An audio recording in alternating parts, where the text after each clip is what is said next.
Sicario! Sicario! Bad dog.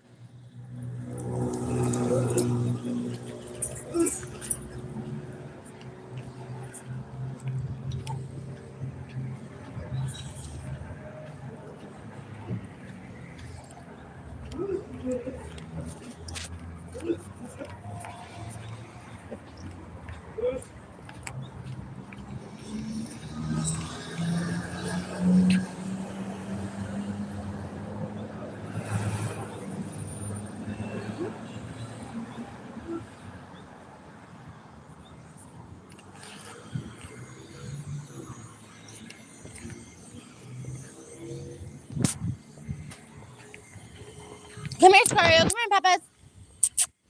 Come here. Come on, my baby.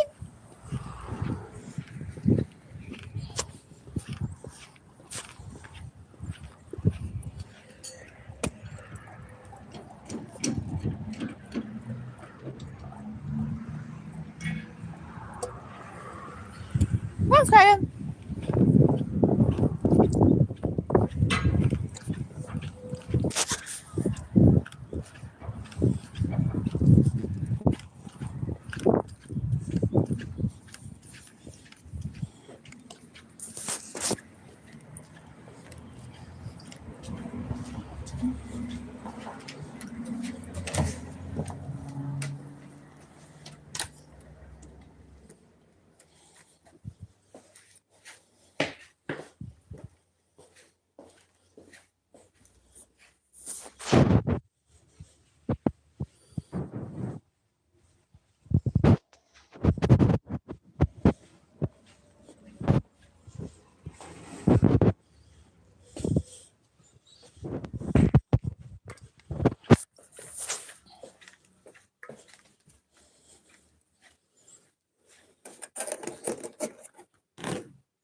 Sicario.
Sicario.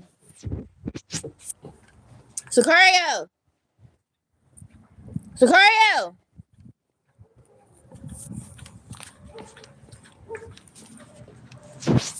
Sicario.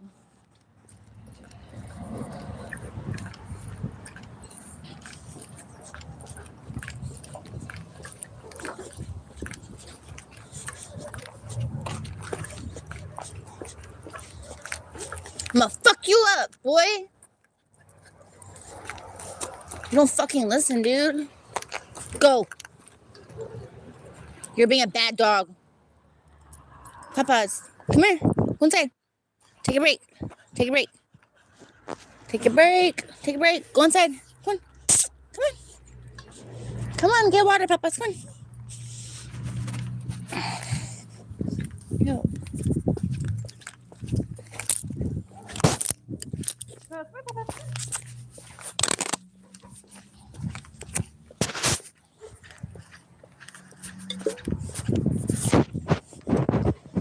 shit.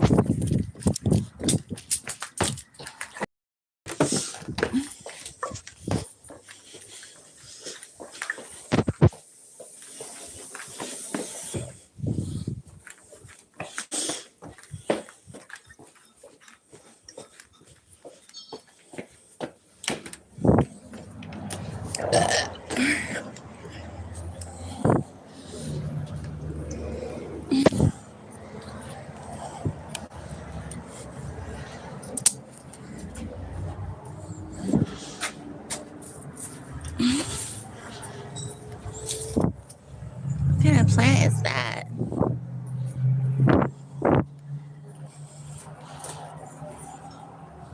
There's some big ass leaves.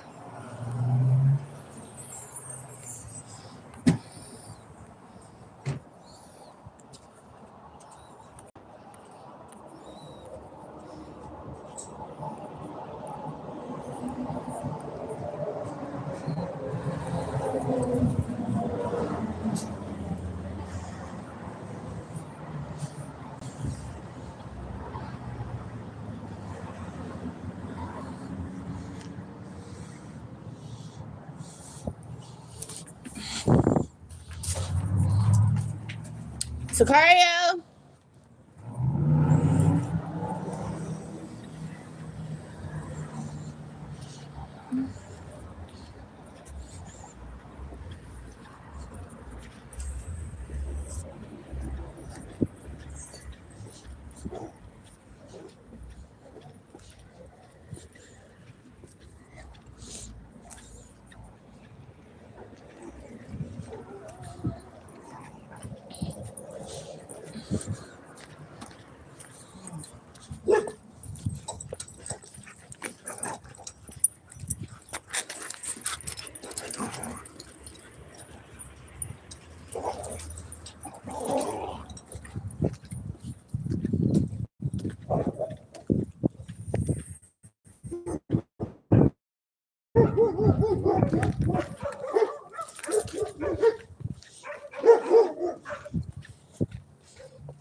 Hey!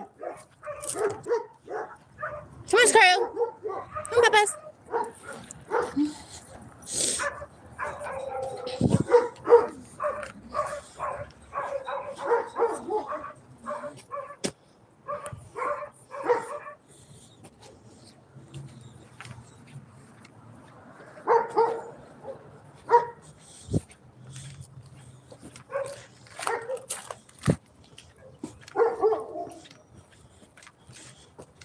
Come on, Sicario!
water, Peppa. Come here. Come drink water. Come here, drink water.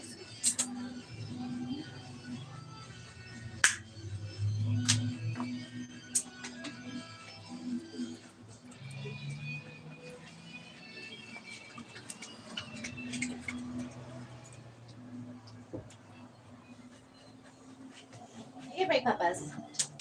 Break time.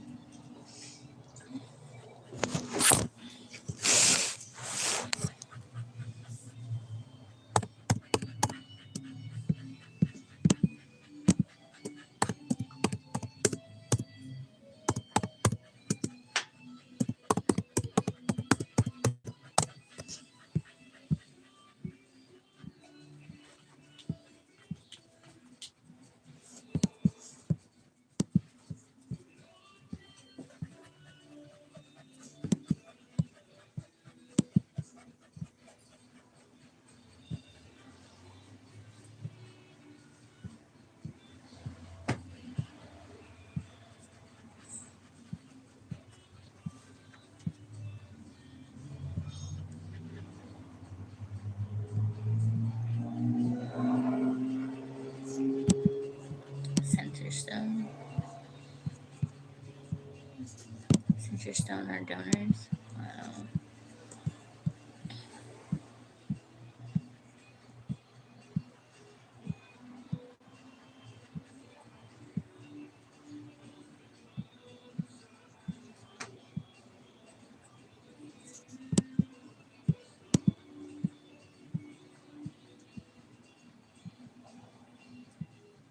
Aaron Brown.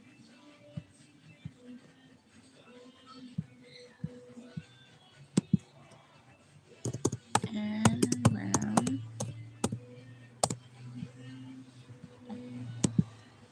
Vicky Scott.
Brar can sing.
Come here, Peppas. Come here, Peppa. Married to Jared Branham. Jessica Huntley.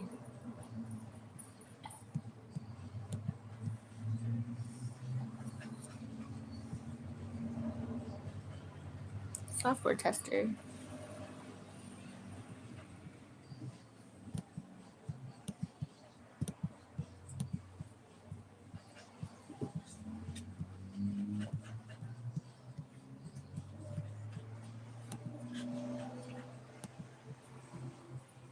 Hmm.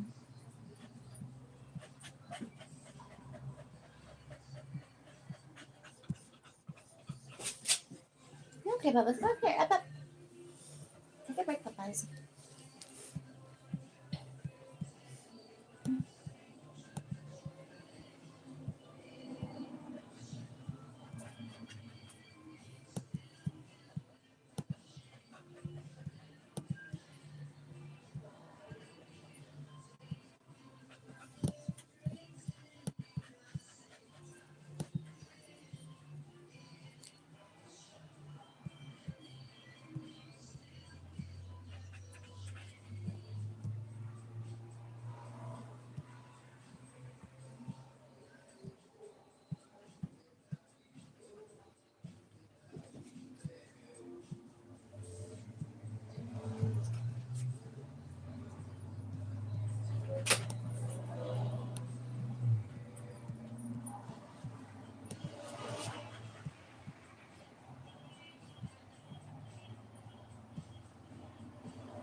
There was a accident occurred in Salem, New Hampshire involving Nicholas A. Camuso. That was the name that was missing on the other paper. Camuso was helping a coworker with a car problem, physically inspecting the underside of her SUV for mechanical issues. While he was underneath, the coworker moved the vehicle, not realizing he was underneath, resulting in fatal injuries.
OPV HREYE work contract.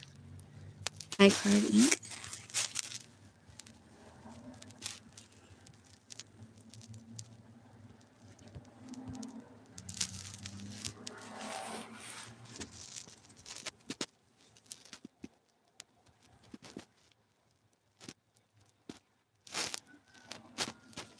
Integrity Applications Incorporated. Remote power for Sony Bono Sultan C NWR.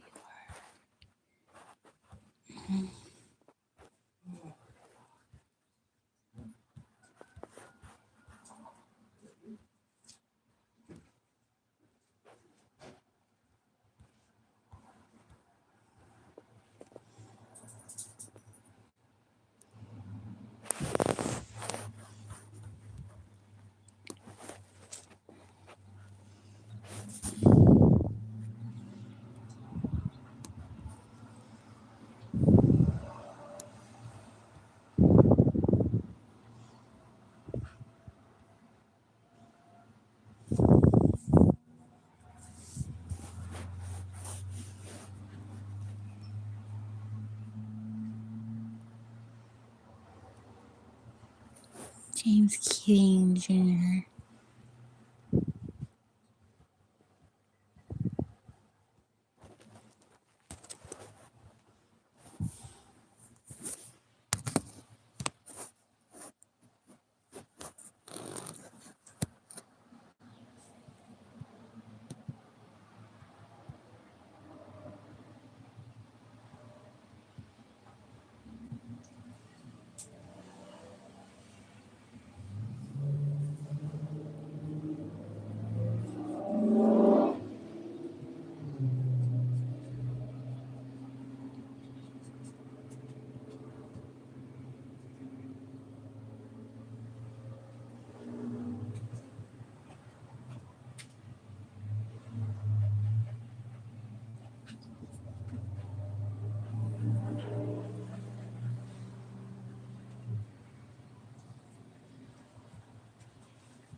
No papas.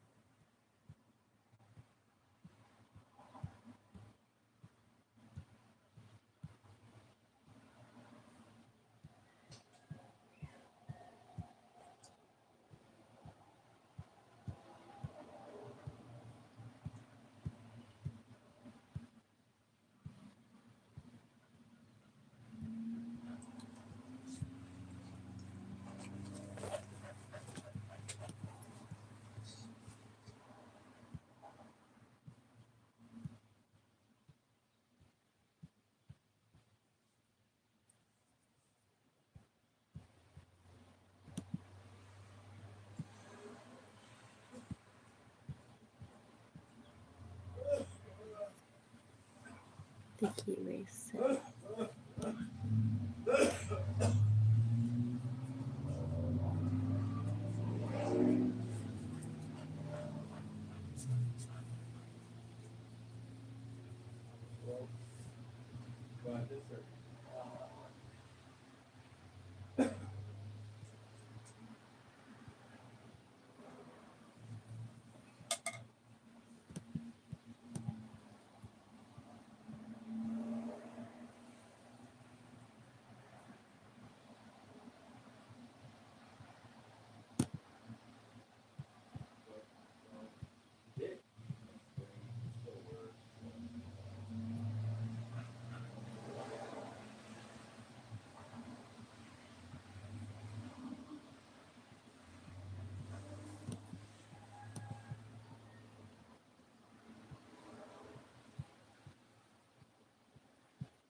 Wow.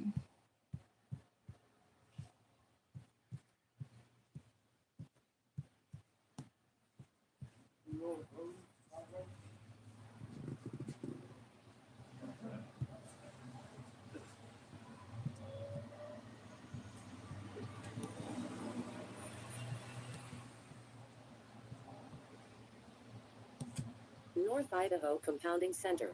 Personalized compounding. Trusted local care. Serving North Idaho with customized medications and a commitment to patient-focused care. Welcome. At North Idaho Compounding Center, we believe pharmacy care should be personal. We work closely with patients and providers to create customized medications designed to meet individual needs, right here in our community.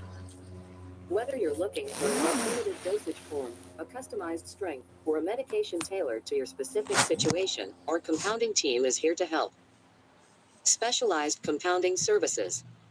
Discover our tailored medication solutions at North Idaho Compounding Center. Our pharmacy specializes in customized prescription compounding to meet your unique healthcare needs. With a team of experienced pharmacists, we ensure the highest quality and accuracy in every formulation. Whether you require personalized dosages, flavors, or delivery methods, we are here to provide you with the best pharmaceutical care.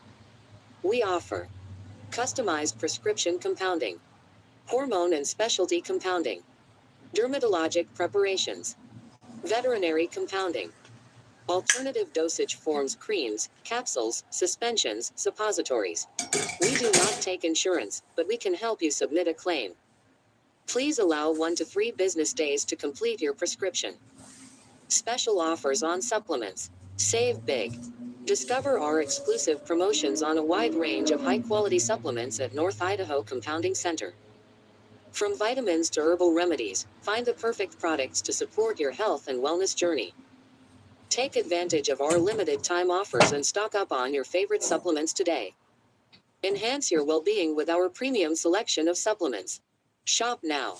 Your health, our priority. Why choose us? Locally owned and operated. Personalized, one-on-one service. Collaboration with healthcare providers. Focus on quality, safety, and consistency.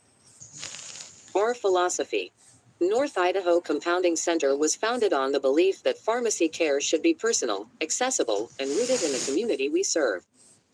We take the time to understand patient needs and work closely with healthcare providers to ensure each compounded medication is prepared with care, precision, and attention to quality. Community focus. As a locally owned pharmacy, we are proud to serve patients, families, and providers throughout North Idaho and the surrounding region.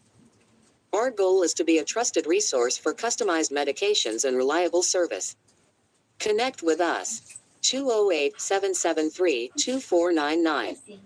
Fax 208-773-6309. NorthIdahoCompounding@gmail.com.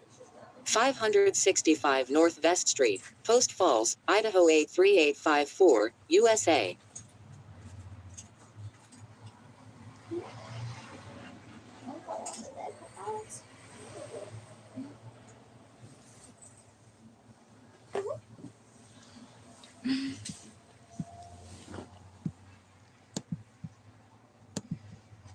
I like it better than that Leighton. Leighton? Why? Leighton. Why Good though? one, isn't it? Yeah, why do you like it better? There's something really fresh in here, like lemon, zesty. Juicy orange, blood orange. Is it? Yeah. Yeah, it's actually zesty orange. Wow, she actually got it. Yeah, it's a blood orange, isn't it? Actually, I'm not joking, I can really smell it. Do you think it's spicy? Actually, like a mandarini sort of thing. What do you think? Come on, Shelby. Yeah. What do you think, Shelby? Guys, that's about Callan. Callan? Yeah? Callan? Yeah.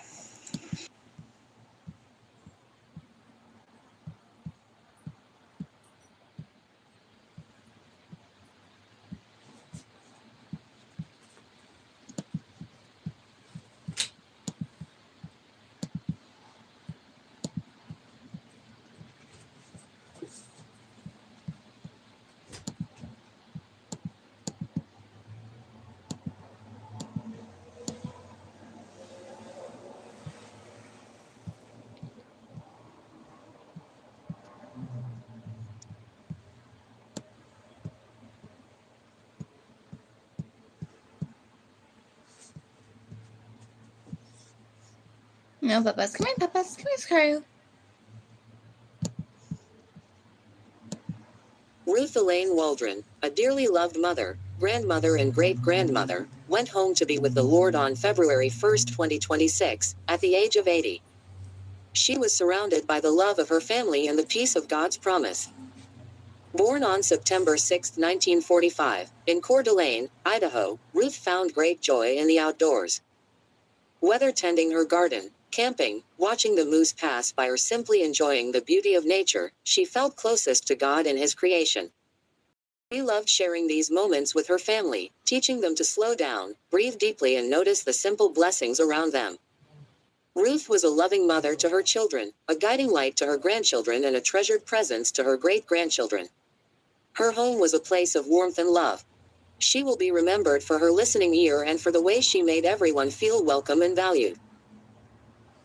Ruth is survived by her daughters, Beverly Mudden and husband Paul, Lorinda Rappe, and husband Tom and Lisa Huffman, and husband Troy. She was the proud grandmother of Chris Voss, Michael Voss, Kaylin Marr, Kayla Hagel, Alexander Rappe, Isaac Rappe, Austin Rappe, Tyler Persh, and Hannah Persh. and the joyful great-grandmother of Autumn Voss, Violet Voss, Avery Rappe, Paisley Rappe, and Oliver Purge. She is also survived by her two sisters, Marilyn Driscoll and Edith Davis, and many extended family members and dear friends.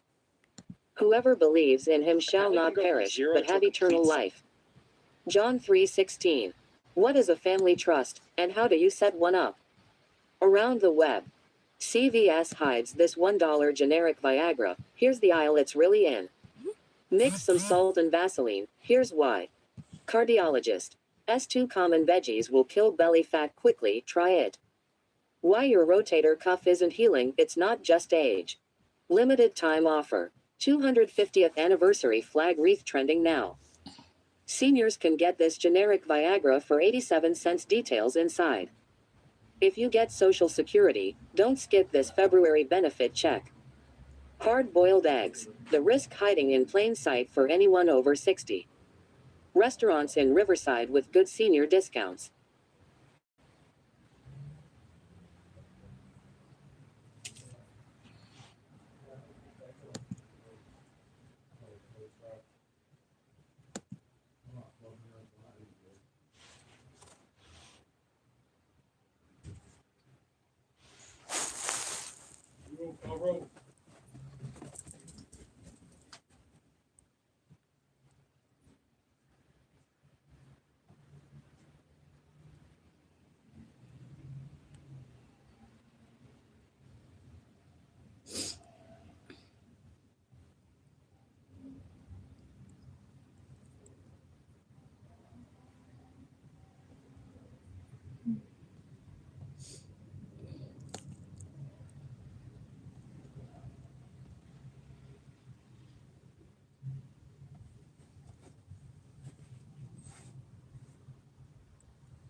Vicky, a devoted wife, mother and grandmother, passed away January 29, 2026, at the age of 75. Born on August 12, 1950, in Sandpoint, Idaho, to Ray and Lila Gibson. Vicky was known for her unwavering love and dedication to her family. She enjoyed crafts and never missed a great deal while thrift shopping. Vicky enjoyed volunteering for the Hayden Lake Fire District and the VFW, always helping others in need. Vicky is survived by her husband of 60 years, Wayne H. Sith, and their three daughters, Carissa Rhodes, Chuck, Heidi Breck, Dale, and Stacy Benson, Jeff, along with 5 grandchildren and 5 great-grandchildren. Per her request, there will be no service. Vicky, Mom, Grandma will be deeply missed and forever remembered. What if a pep could help you deliver more? Around the web. CVS hides this $1 generic Viagra. Here's the aisle it's really in. Shoulder pain is not from sleeping wrong. Meet the real enemy. Search for almost anyone dead or alive with this tool. Retired engineer's invention shocks gardeners. Lupus. Your Goodrex guide. This 250th anniversary hat is being snapped up in California. Mix some salt and Vaseline. Here's why. Neurologists. 1/2 cup before breakfast relieves neuropathy quickly. Try it. If you have diabetes, read this before it's removed.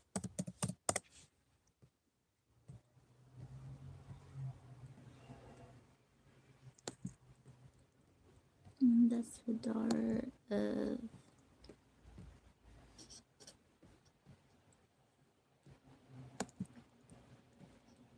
Vicky Ray Sith.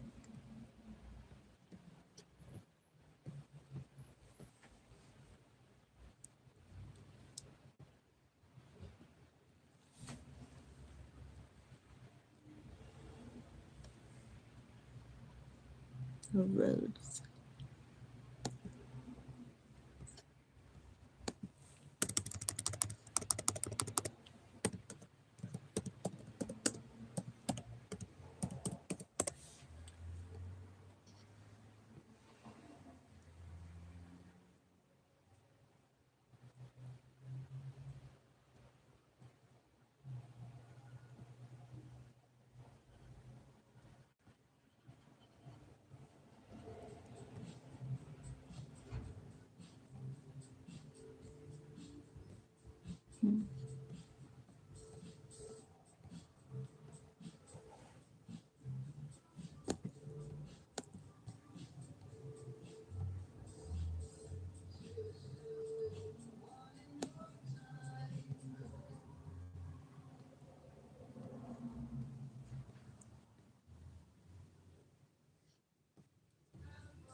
Marissa Rhodes.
On March 21st, 43-year-old Stephen C.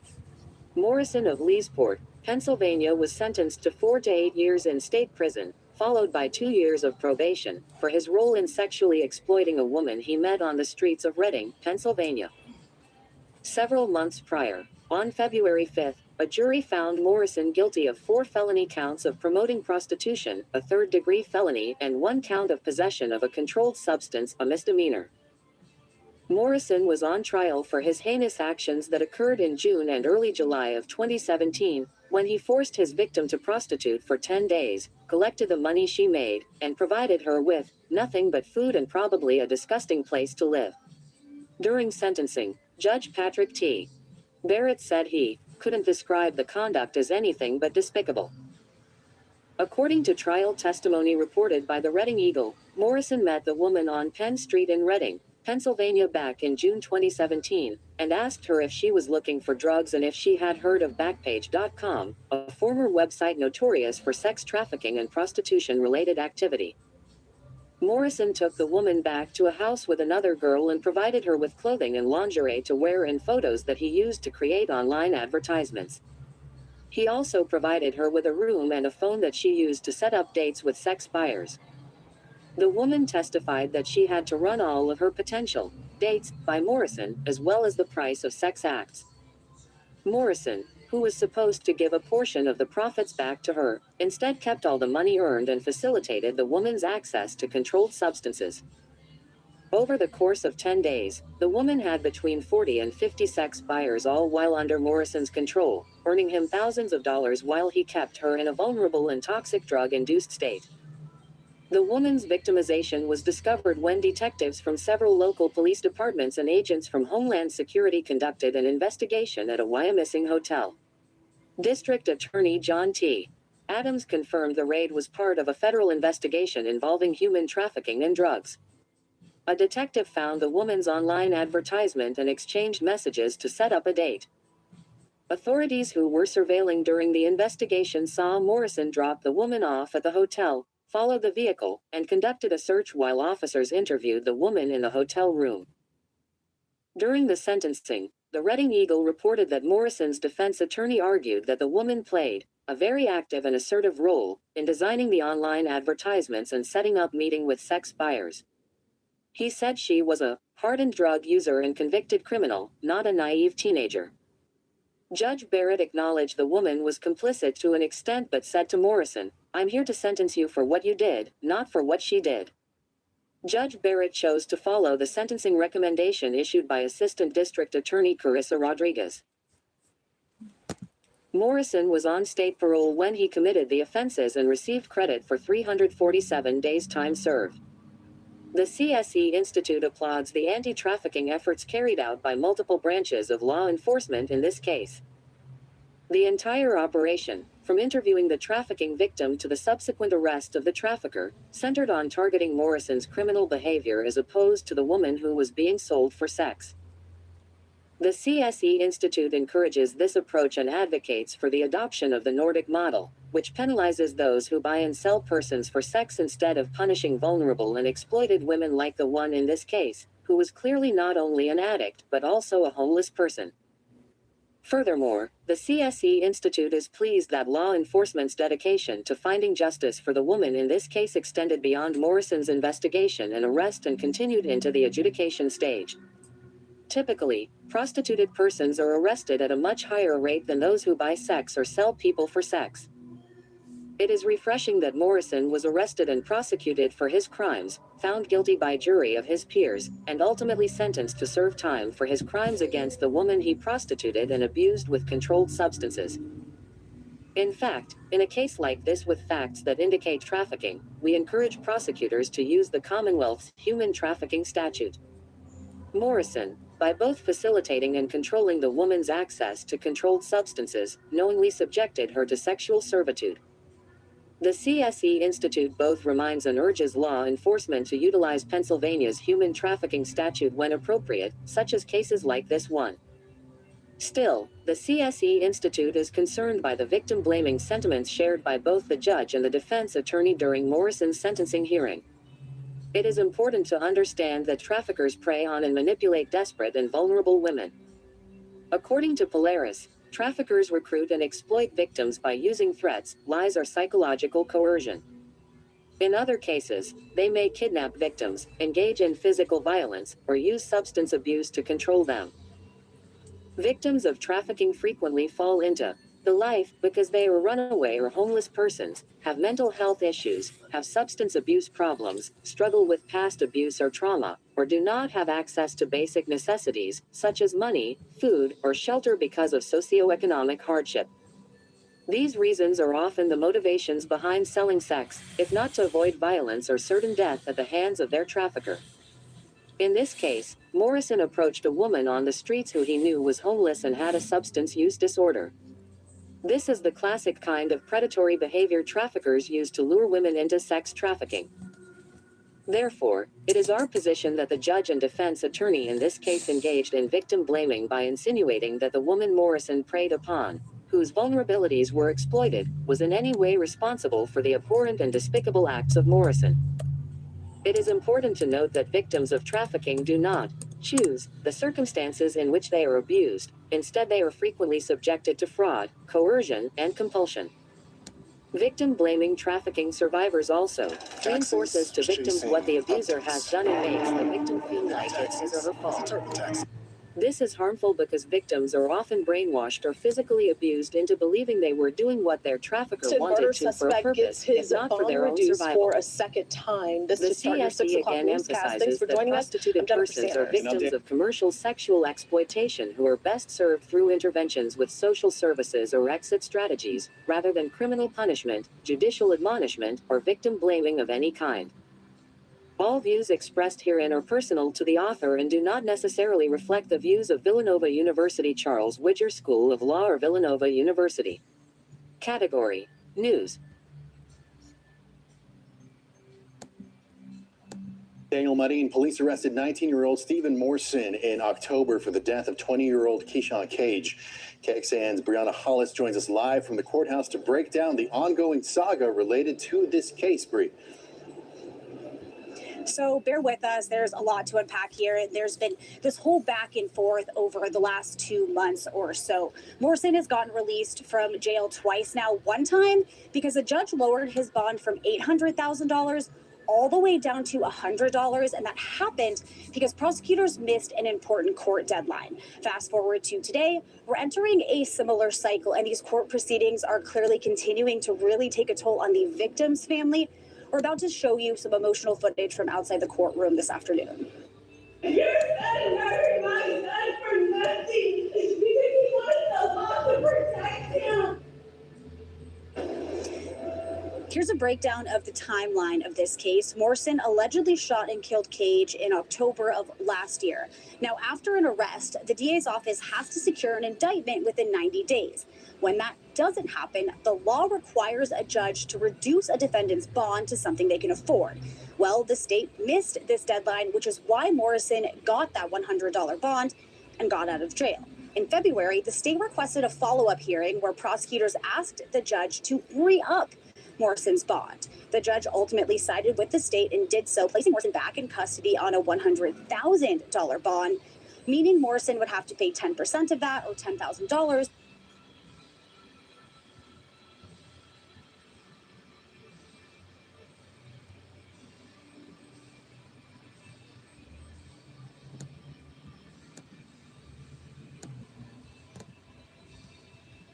This is the Scar City Studios YouTube channel. Please don't forget to like, comment, share and subscribe. I really appreciate you joining me, and this is a breaking news story coming from Essex Police in relation to the murder of Stephen Morrison in 2020. Stephen sustained a single stabbing after a confrontation in a car park in Epping Forest on Epping Road shortly before 8 p.m. on Tuesday, the 23rd of June 2020. He was 30 years old and sadly died a short time later after he was driven away from the scene towards a nearby Shell garage. He was able to get out of his car but collapsed on the forecourt, where members of the public tried to help him and alerted the emergency services. Over the course of a complex and far-reaching investigation, more than 200 hours of CCTV footage has been examined by the police, and the investigative team have seized and reviewed over 1,000 exhibits, 50 phones and 40 computers.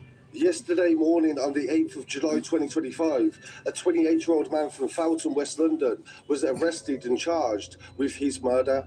Jonas Germer, 28 years old, from Hounslow Road, Hamworth, was charged with murder and is due to appear at Southend Magistrates Court on the 9th of July. Detective Chief Inspector Greg Wood from Essex's Germer, 28 years old, from Hounslow Road, Hamworth, was charged with murder and is due to a man from Foulton, West London, was arrested and charged with his murder. Jonas Germer, 28 years old, from Hounslow Road, Hamworth, was charged with murder and is due to appear at Southend Magistrates Court on the 9th of July. Detective Chief Inspector Greg Wood from Essex's Serious Crime Directorate said, "Today's action is by no means the end goal. This is a significant step in this investigation. Over the last 5 years, we've encountered a number of challenges, and we've never lost sight as to the reason we continue to work so determinedly to secure justice for Stephen's family and friends." So this is a very quick development that has just been released today.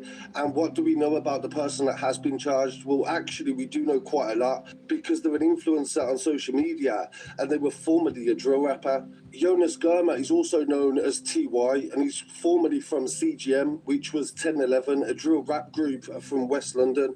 Back in 2018, he featured in the paper that they were banned from glorifying violence in their music videos, and they were sentenced to the first order that prevented rappers from doing this. He was sentenced along with Reese Herbert, who is also known as Digger D, and he's currently in prison himself on drug offences.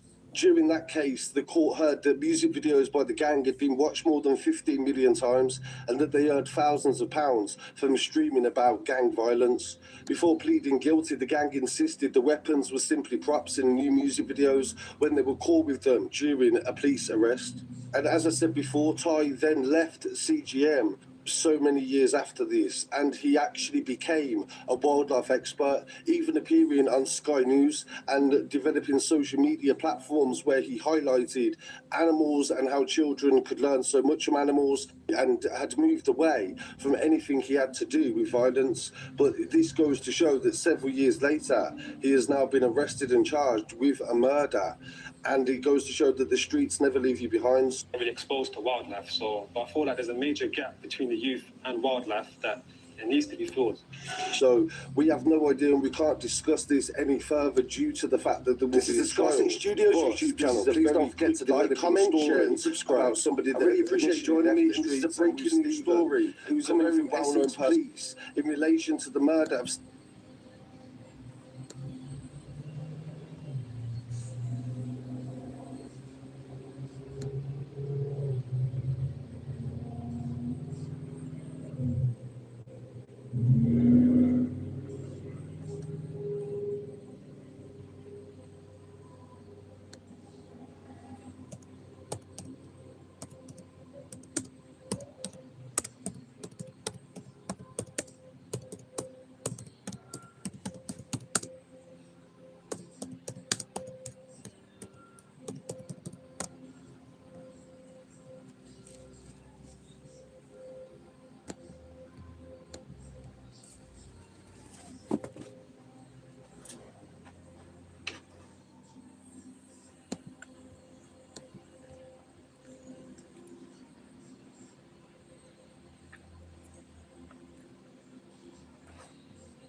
A Hot Springs teen was arrested on a felony warrant late Thursday stemming from allegations he raped a 12-year-old girl last year. Johnny Alejandro Hernandez Arias, 19, who lists a Piney Loop address, was taken into custody shortly after 11:30 p.m. on one count of rape, punishable by up to life in prison, and was booked into the detention center shortly before 3 a.m. Friday. Hernandez Arias, who lists no prior criminal history, was set to appear Friday in Garland County District Court and remained in custody Friday afternoon on a zero bond. According to the probable cause affidavit, on Thursday, the Garland County Sheriff's Office received a 911 call regarding an 18-year-old dating a 12-year-old, and Deputy Brendan Morgan responded to a residence in Garland County to investigate. He spoke to a man who alleged a 19-year-old male had sex with his daughter, 12, which he had learned about from the victim's older sibling.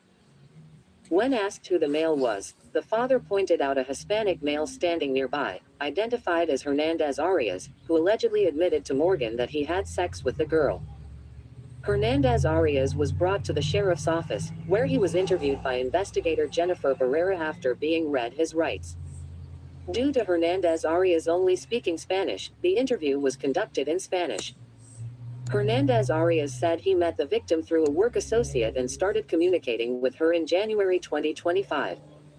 He said they would communicate via Facebook Messenger or WhatsApp and that the girl told him she was 13 years old. He said one day in December 2025, he took the girl to go buy a gift, and while they were shopping, the girl told him she wanted her first time to be with him. He said he hesitated but agreed, and that night they went to the parking lot of a church in Hot Springs and had sex without protection. Hernandez Arias said that encounter was the only time they had sex, but they later exchanged nude photos, and he admitted he still had the photos in his phone.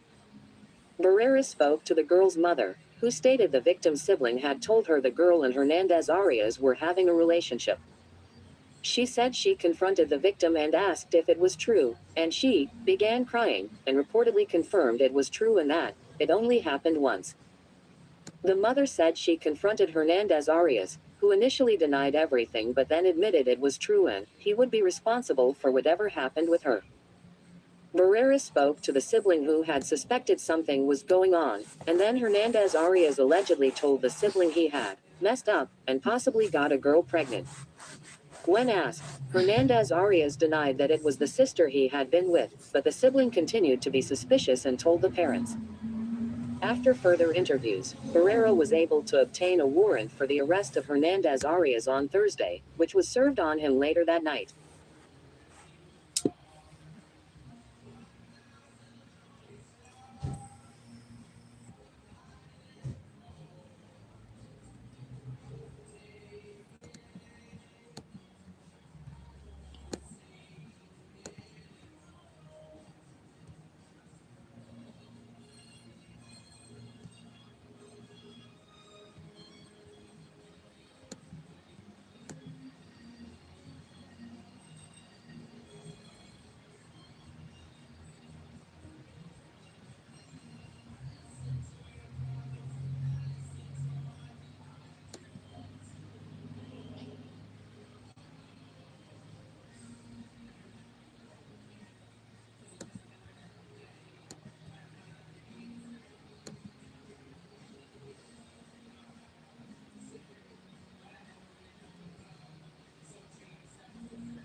Hunter Swanson, Helen Dovell.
Jury convicts 4 defendants of conspiracy charges related to drug trafficking.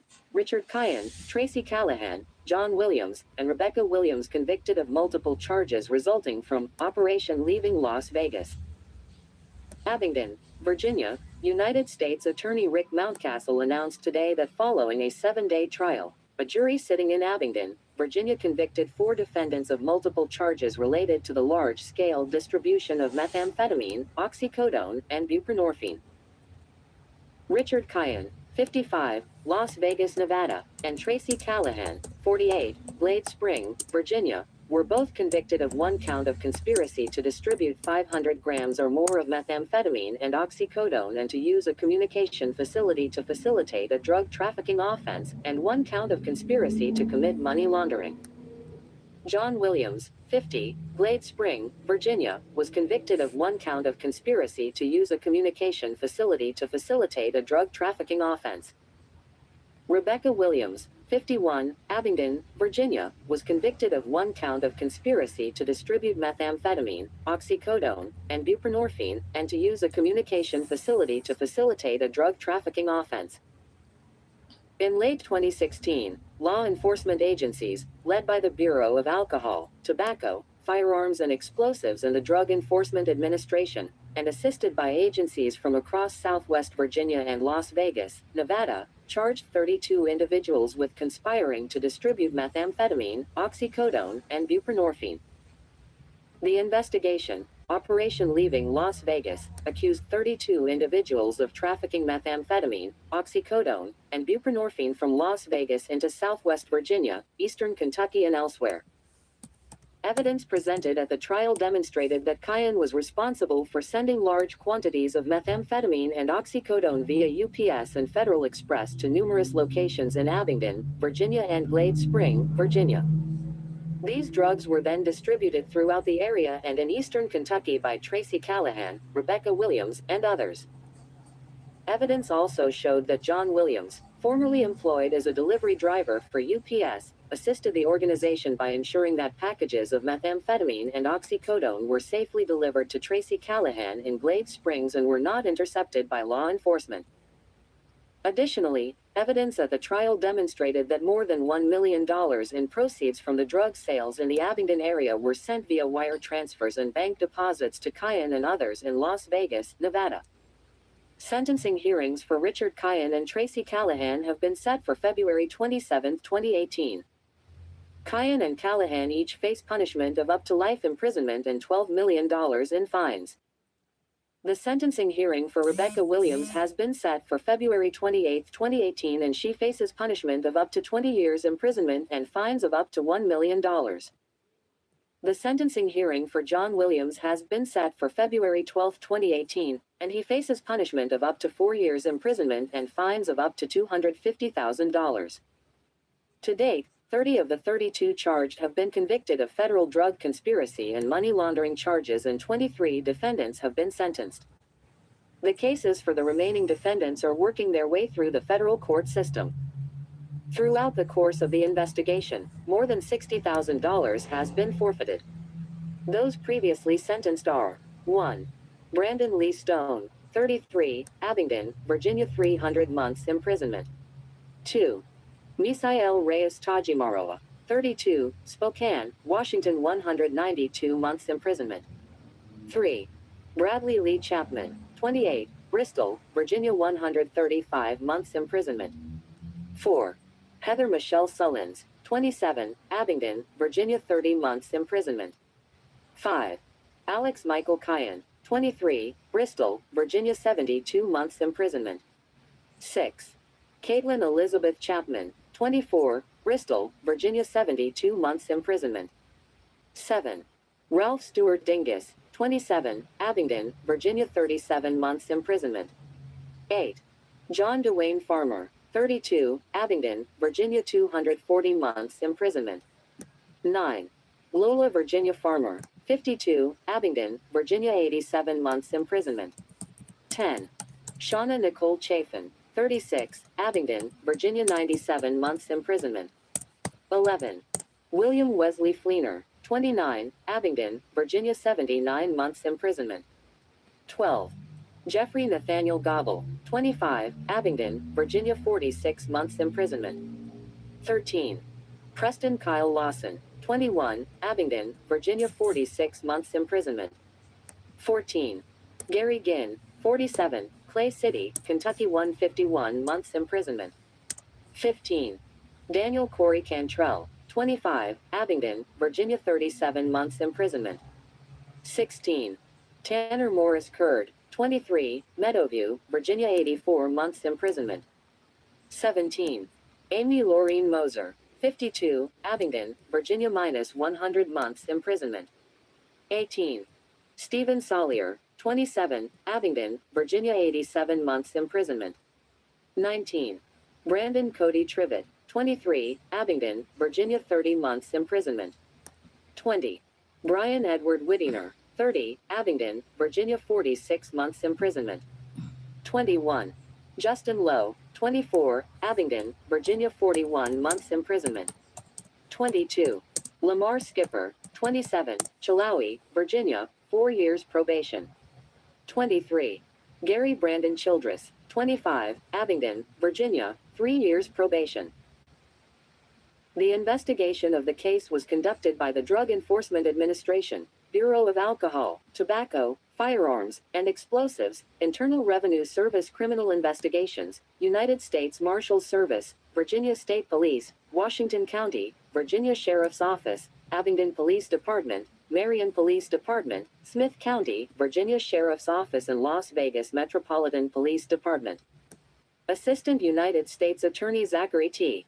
Lee is prosecuting the case for the United States.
Others charged in the sting included Jamie and Jeffrey Hogan, 34, of Valdosta, Wyman Renee Phillips, 36, of South Carolina, Justin N.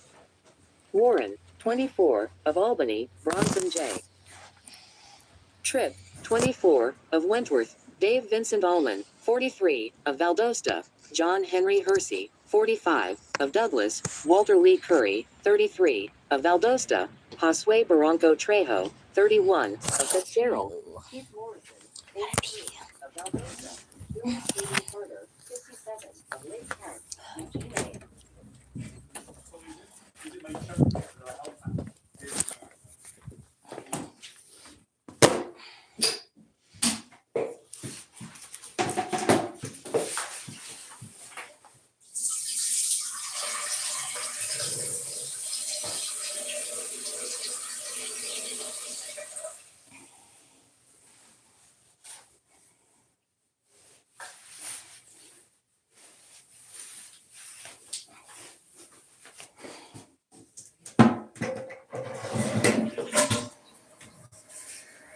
Buzz.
And he went, I loved it. I wasn't annoyed.